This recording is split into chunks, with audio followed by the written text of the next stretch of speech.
international countries or borders. This has been present through much of history, such as the Silk Roads. Industrialization, advances in technology transportation, globalization, multinational corporations, and outsourcing are all having a major impact on the international trade system. Without international trade, countries are limited to the goods and services in their own country. Because there is an unequal distribution of resources, countries can increase productivity and product through specialization, the producing of a narrow range of projects. This is the basics of international trade. Any questions?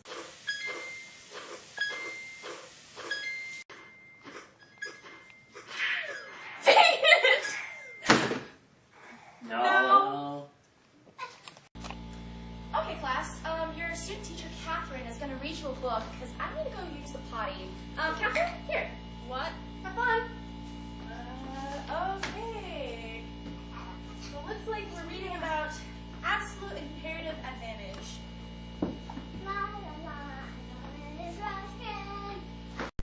Absolute advantage is the ability of a party to produce more of a good or service than the competitors, using the same amount of resources. The idea was thought of by Adam Smith. It is a simple comparison of labor productivities. Here's an example. Param can make 6 shirts or 2 pairs of shoes an hour, while Caleb can only make 1 shirt or 1 pair of shoes an hour. Param has the absolute advantage over both the shirts and the shoes. Comparative advantage refers to the ability of a party to produce a particular good or service at a lower marginal and opportunity cost over another. Even if one country is more efficient in the production of all goods than the other, both countries will still gain by trading with each other, as long as they have different relative efficiencies. Here's an example. Sophia can make 2 servings of Easy Mac or 4 loaves of bread in an hour, while Caitlin can make 2 servings of Easy Mac or 2 loaves of bread in an hour. Sophia should specialize in making loaves of bread because she is more efficient at it, and Caitlin should specialize in making Easy Mac. Both parties will benefit from this because production is maximized. This is not concerning who has the absolute advantage over the other, but simply looking at the opportunity costs. Law of comparative advantage is when a nation is better off when it produces goods and services for which it has comparative advantage, not necessarily absolute advantage. The end.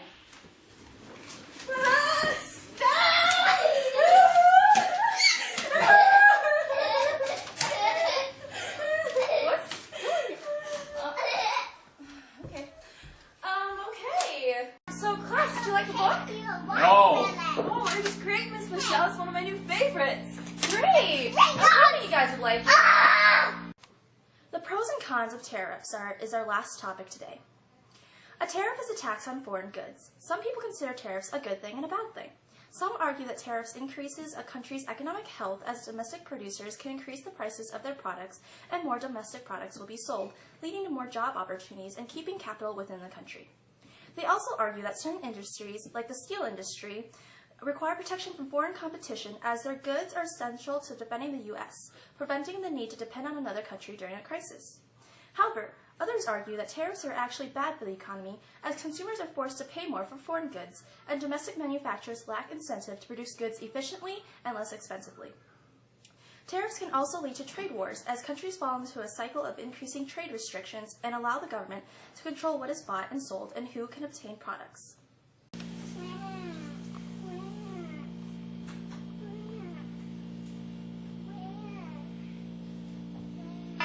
The Jerrys are coming. What? The Jerrys.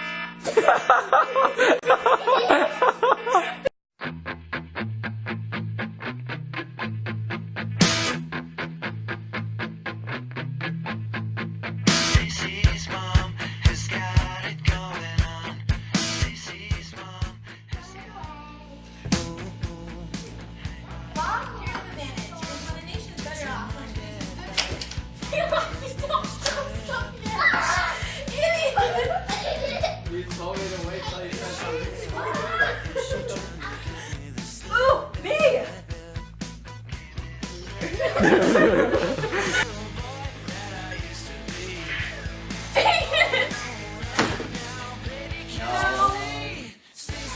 Yeah, if you say what the hell, She got a candy.